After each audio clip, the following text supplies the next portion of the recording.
Hi, my name is Brady Kazmarski, Hi, I'm Grace Choi, and we're part of Special Needs Siblings and Friends Club. and we have a very special guest today. We have RHS class of 2001, Diana Stolfo.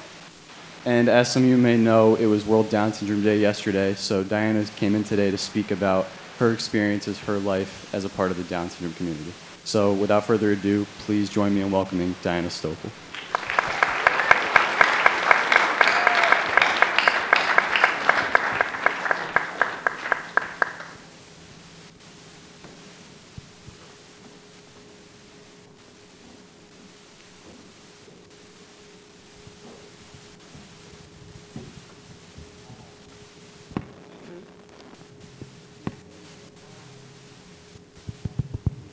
Hi everybody, I'm Diana Stolfo from class of 2001. I'm here to say thank you for inviting me to speak with you on this very special day in celebration of Developmental Disabilities Awareness Month and World Down Syndrome Day, 2023. I lived in Richmond for 25 years. I bet I've attended more schools here than you have. I went to preschool, Sable and Hawes, elementary school. Sorry about that. Then I went to kindergarten for 2 years at Willard. Not wanting to miss anything. I went to morning sessions 1 year and afternoon the next. First to third grade was at Orchard. Finally, I attended Somerville, my home district, for 4th and 5th grade. Benjamin Franklin Middle School and Richard High School followed. I am happy to be here today as a Richmond alumni to share my experiences as an independent and self-advocate with Down syndrome. Like all good stories, let's start at the beginning.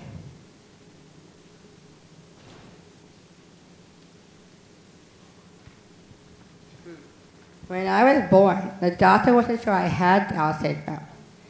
So he asked my parents if I looked like anyone in the family. The doctor wanted my parents to wait before telling me, asked my parents if I looked like anyone in the family. The doctor wanted my parents to wait before telling the rest of our family, because I only had a few of the 63 characteristics. Doctors look for when diagnosing a baby. 1 week after my birth, blood tests confirmed that I had Down syndrome. My mom is is here as well, my sister. My mom and dad were in the late 20s, so no one expected that the abbreviation for Down syndrome, DS, my initials would be the same. Also the same as my brother as well. When I was born, the doctors and social workers told my parents all the things I would never grow up to do. So they thought it's no wonder that when parents have children like me, they always worry about their child's future. What will they be like? Who will they become? Will they have the opportunity to experience all that life has to offer? I am so lucky to have been born to Salvatore and Joanne Stolfo. My parents never let me think I couldn't achieve what I set my mind to. And it's actually the expression in my yearbook, actually. They are my biggest supporters, and they encourage me every day to be the best person I can be. My parents also built a community that was supportive of me from a young age, from keeping me healthy to helping me achieve in school and more. The community grew bigger when we joined the ARC. At 4 weeks old, I got an early start on my education when my parents registered me for the Infant Stimulation Program, now known as the Early Intervention Program. After graduating from the program, I joined the Ridgewood school system. It is known for being one of New Jersey's leaders in special education, and I was given many opportunities to excel throughout my time in school. In high school, I was a part of a program that offered job training to differently able students. As a result, I was hired by the Gap, where I still work today, 23 years later. I found support and guidance from my church family at Ali Mount Carmel Church in Ridgewood throughout my life as well. Growing up, I was very involved with the youth group earning the Eagle of the Cross Award for being a role model for Christian leadership. When I turned 18, I became a Eucharistic minister and lecturer, and for the past 14 years, I have worked in the rectory as the Monday evening receptionist. I also hold a third part-time job at ECLC school in Ahokis, where I work as a secretarial and teacher assistant. I view these 3 jobs as a blessing, but my dad had a different point of view when he's preparing my tax returns. You know he's not here, but thanks, Dad. Even though I am definitely able, nothing has ever held me back from making my dreams come true. I have overcome many obstacles to become more independent, and I owe that to my family and to my Ridgewood education and community. One of my big goals was one day live independently in my very own apartment. In October of 2010, after more than 25 years living at home, I moved into my first apartment with a roommate in Allendale's Orchard Commons, an independent living community developed by Bergen County's United Way. In July 2018, I transitioned to a one-bedroom apartment in Allendale's Crescent Commons, also developed by BCUW. Those are the initials as well. Living on my own definitely comes with more responsibilities, but I love it. As my mom says, responsibilities become freedom. Living independently has given me the confidence to reach for new heights, and I continue to set new goals for myself. Someday, I'd like to work in the fashion industry, or maybe even act on Broadway. I also hope to one day marry Matthew, my partner, of 14 years. You know he's not here, but I already told him this morning. Keeping myself healthy is also another goal of mine. I exercise almost daily to keep my body strong and functioning well. Yoga is one of my favorite activities, along with meditation. It has helped improve my mental health. Matthew and I practice ballroom dancing too. We take lessons twice a month and participate in showcases and competitions. We even also both got medals as well for the first time. Cooking and learning how to make healthy meals is another hobby.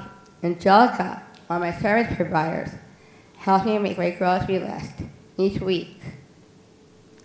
She also gives me tips for easy meal prep. Now I am comfortable coming up with my own healthy recipes that I share with my friends and on social media. Now I am comfortable coming up with my own healthy meals recipes that I share with my friends and on social media. As a self-advocate, I am working to be the voice for the voiceless. In 2017, I graduated from the New Jersey Partnership Policy Making Program at the Boggs Center on Developmental Disabilities at Rutgers University, where I put an advocacy action plan around expanding access to quality health care, service providers, and medical professionals to make sure that all people who are differently abled have health insurance, and to create a system of high-quality health care. Every year for the past 8 years, I have spoken to first-year medical students at Rutgers Robert Wood Johnson Medical School and to social work students and students in a physician's assistant program at Rutgers University and how they can improve their care for patients with different abilities. That's the key word here. I don't say disabilities, it's abilities.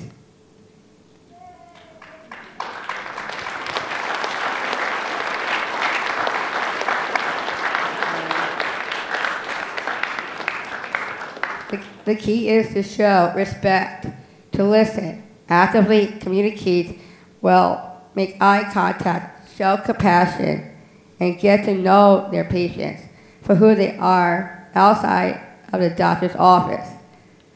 They also did a video as well for that too through Holy Name Hospital. They are not just their disability. As my future sister-in-law recently said to me, it's good to always remember everyone is human first. I also advocate for eliminating barriers in public transportation and to pass the Marriage Policy Elimination Act. In June 2022, Matthew and I celebrated a commitment ceremony. We exchanged rings, danced, and were surrounded by our friends and family. We love to be married, but can't do without losing some of our critical benefits. I have been very fortunate to speak about my advocacy initiatives on one-on-one with Steve Adebato. On behalf of Bergen County United Way, the Boggs Center of Rutgers University and Bergen Community College, I remember that there was when I went with my class with Nancy Riley, we went there for a conference there and more. I hope to encourage other differently able individuals to grow and succeed and to overcome obstacles to their independence, just like I overcame mine. I'm sure you can see why I consider my life blessed.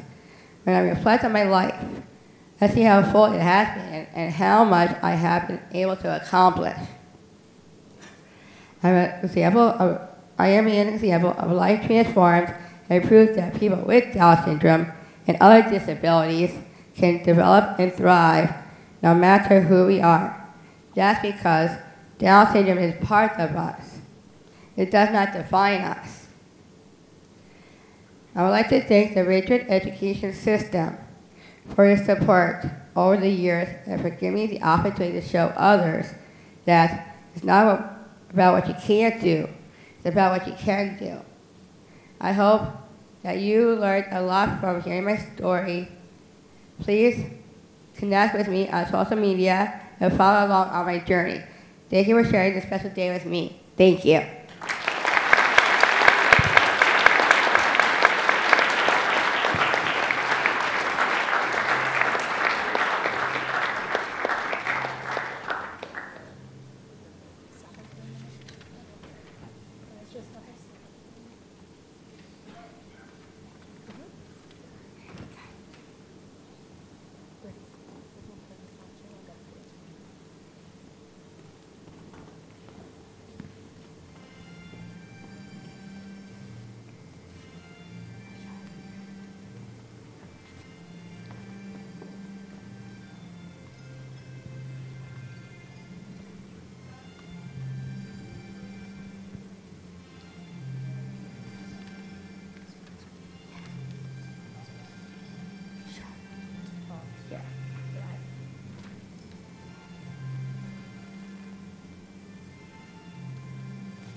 So we're going to move into the question segment of this portion. So, Diana, can you tell us a little bit about yourself?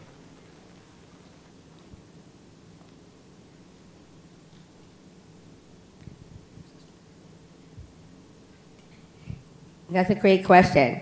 Yes, I am a disability activist, and I'm also a person with Down syndrome.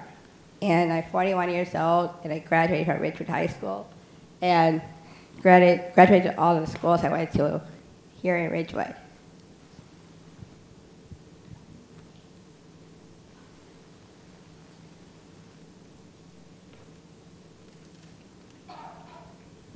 What activities/hobbies do you like to do? Well, my favorite thing is ballroom dancing. I also, through ballroom dancing, I also do showcases as well. I also spend time with my family and my partner's family as well. And also hang out with my friends and go on dates with my boyfriend and his family as well. So you already told us about where you work at the Gap, right? So can you tell us a little bit about that, how you like it? Well, the Gap's actually my longest job. I love all my 3 jobs, but the Gap's actually my favorite. I work with customers. I fold and hang clothes, and I forgot what year it was, but I actually became an employee in the month.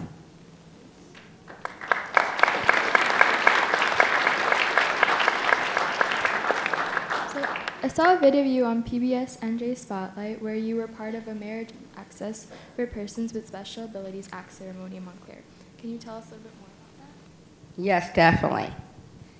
So that's actually a big celebration for advocacy for people with disabilities to come with disabilities and other people as well to come together to form a group. It's a mass commitment ceremony.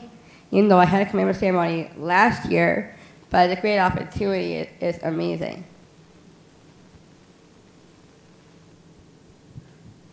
So a little more of a broad question, but how has Down syndrome affected your life? That's a great question. I don't. It's a part of me. It does not define me. It also encourage myself and advocate for the voiceless. How has Down syndrome affected you in school? Well, it affected me in school, but I did have an intervention program through the ARC. It's called, as I mentioned before in my speech, it's early intervention program. And I took kindergarten in morning and afternoon. It's also a wonderful education. And I had a lot of speech therapists, as you can tell with me speaking today. How has having Down syndrome affected your family, or has it, and if so, how? Well, actually, my family has been very supportive of me and accepting me of who I am. And then I also love all my siblings as well.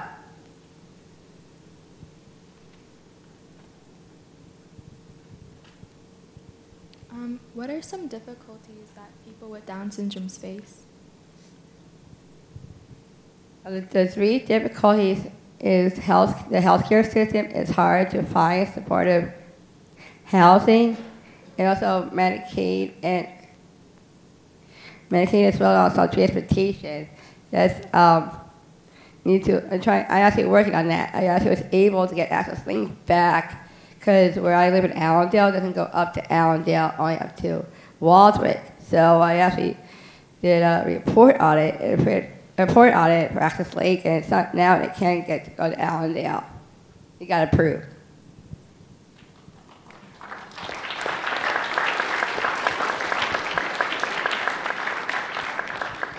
you personally, do you have any pet peeves about how people perceive Down syndrome?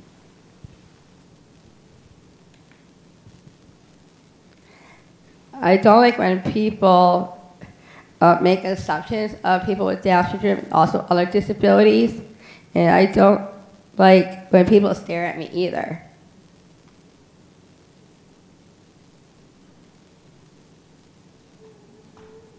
Before we get into our another set of questions, is there anything else you'd like everyone to know about you? I am so lucky to have been born to Salvatore Diana Stolfo. I'm the oldest of 4 children. I have 2 nieces and 1 nephew. I have a partner, Matthew, of 14 years, and his wonderful family. I also have a Medicaid support team who helps me achieve my independence. Moving on to some other questions, what is your favorite part of the day? Well, that's actually very obvious. It's actually at nighttime, but now that I'm working in 3 jobs, it's actually in the morning. I actually feel getting more comfortable.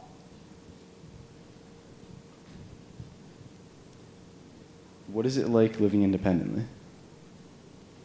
I like to be independent. We all are, actually.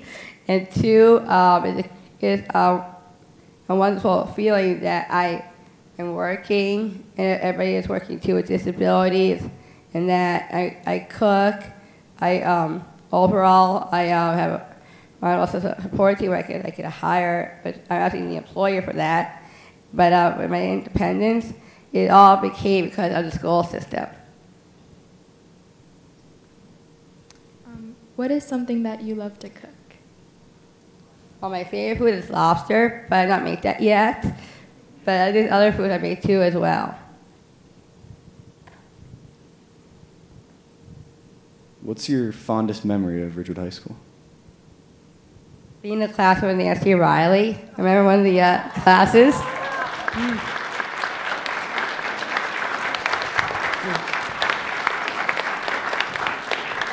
As a hint, I didn't tell Nancy, but I kept that surprise for her. But I also remember the prom, graduation, and the barbecues we had in the parking lot. What are some goals that you had while attending Ridgewood High School? My goals? Actually, it's been years, but I think I can remember. My goals is,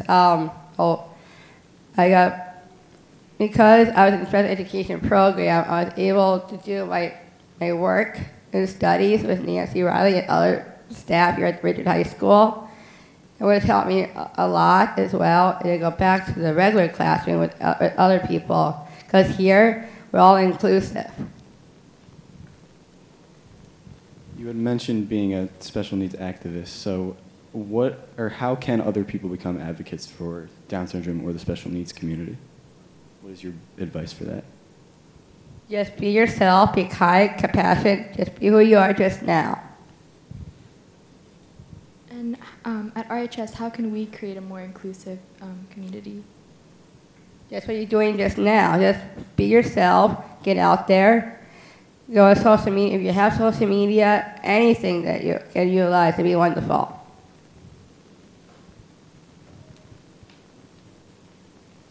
So you mentioned Matthew. Can you tell us a little more about him, about your partner Matthew? He is kind, compassionate, understanding. He's a great listener. He's handsome, he's outgoing, and actually that's why we're together, because we're actually, I just express it called 2 hearts to beat as one.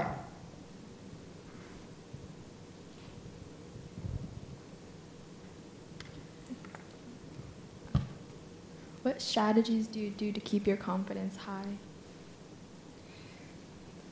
Strategies, I do yoga, meditation, and also do some breathing. And at first it was hard for me in school, but now as I became independent, I finally was able to get help and guidance and support, and I was able to do it on my own.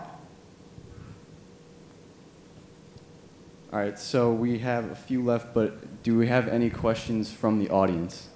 We'll jump to that. Raise your hand.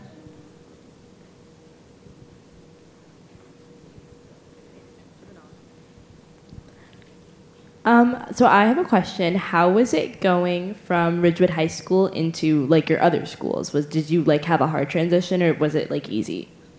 Well, that's actually because of my family, especially my parents, was in transition program here as well, which actually helped me with Nancy Riley at Gale Stoughton. You know, she retired, but it helped me to, and the group as well, to fill out applications for jobs. That's how I became independent and been the gap for 23 years and moved to other jobs as well.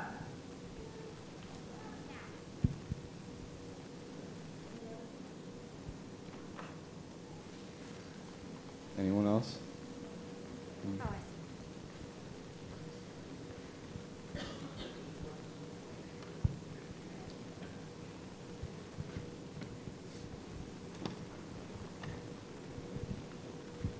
Why did you choose to work at the Gap? Can you say that one more time? Why did you choose to work at the Gap? When I choose, I filled out the application for it. I didn't choose at first. It's just turns out it was got employed as when I was a junior in high school. You know, the Gap closed a couple of years ago, and then they asked me where I want to go. They asked me to work at the Gap in the malls, but with the lack of transportation, the malls is hard for me. So instead, I can work at the Gap in Woodside Lake. So that's where I am now. One in the middle. Oh yeah, Miss Paul. Sorry, I cut in front of you. Hi, Diana. This is Ashley. I don't know if you can see me back here. I'm Mrs. Pollitt to everyone else. But I remember in our work together, when I used to come we would work out, you were always so much better at keeping track of time and planning than I was. And I remember at the end of our session, you would know like how much time we had left. And so I'm wondering what advice you might have for students, especially as far as keeping track of time commitments and balancing work, especially working 3 jobs. Like, how do you keep track of it all? Do you use a calendar or a planner? Any advice? Calendar on my phone, my iPad, and computer. I'm very technology. And also, I'm very good with timing. So when someone picks me up, so I make sure I get at time before they arrive.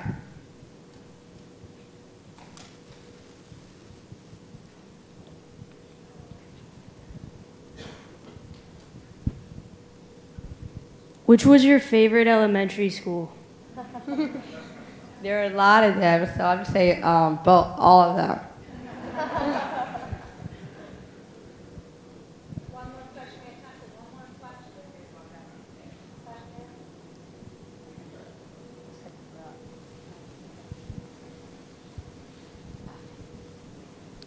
You mentioned that you spoke at the UN. What did you talk about there? My speech today actually is similar to that, but also it's worldwide. It's very cool that I was able to speak in a microphone where it translates different languages, and it also goes across the whole world. That was in 2012, and it's just amazing.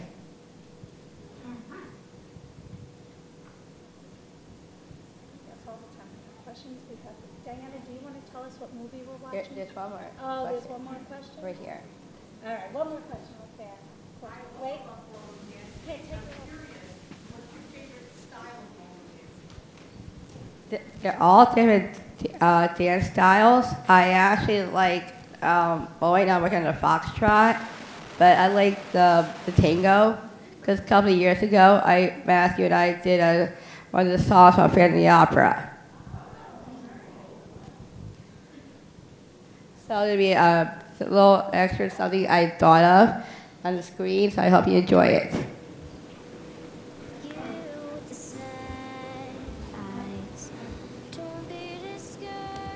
Though I realize it's hard to take courage in a world full of people.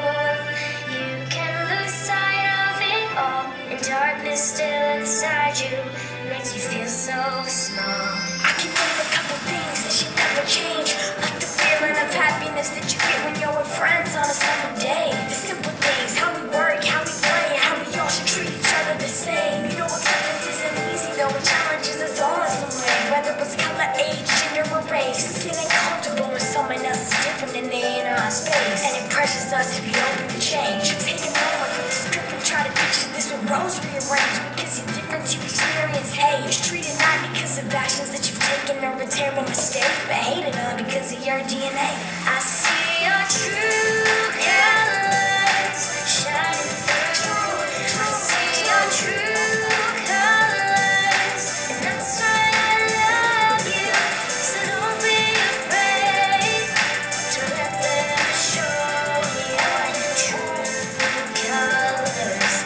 True colors. It's crazy all the types of people we can characterize. We laugh and press unless a story and they start to describe funny ways a group of people through a stereotype. But when it's pointed back at you, hold up, that isn't true. See, it's never doing harm until it feels unfair, and then we speak up, but when no one else cares. I think the truth is that we all just want a place to fit in. It's hard enough to find friends, much less for some other kids. If we're honest inside and really wanted you right, judging others for something they have no control over might be comical at times, that'll make me less of a man. The biggest thing I think is standing as a leader and say your true colors shining through. I see your true colors, yeah, that's why I love you. So don't be afraid to let them show your true colors. True colors. I keep believing for the day we put our differences aside and let a person be themselves before we cover our eyes. Imagine life without the boundaries we create with our pride, and opportunities we lose because we judge from inside. I'm just a kid, but now I'm trying hard to rationalize that somebody can spot a splinter with the log in their eye. There's a legacy that we're leaving, and it's greater than us, because the truth is that we're all equal, and the answer is love. I see your true colors shining through. I see your true colors, and that's why I love you. So don't be afraid to let them show your true colors. True colors are beautiful like a rainbow. There's always room for change. Thank you, everybody, for coming. Thank you so much for coming out, Diana. We really appreciate it.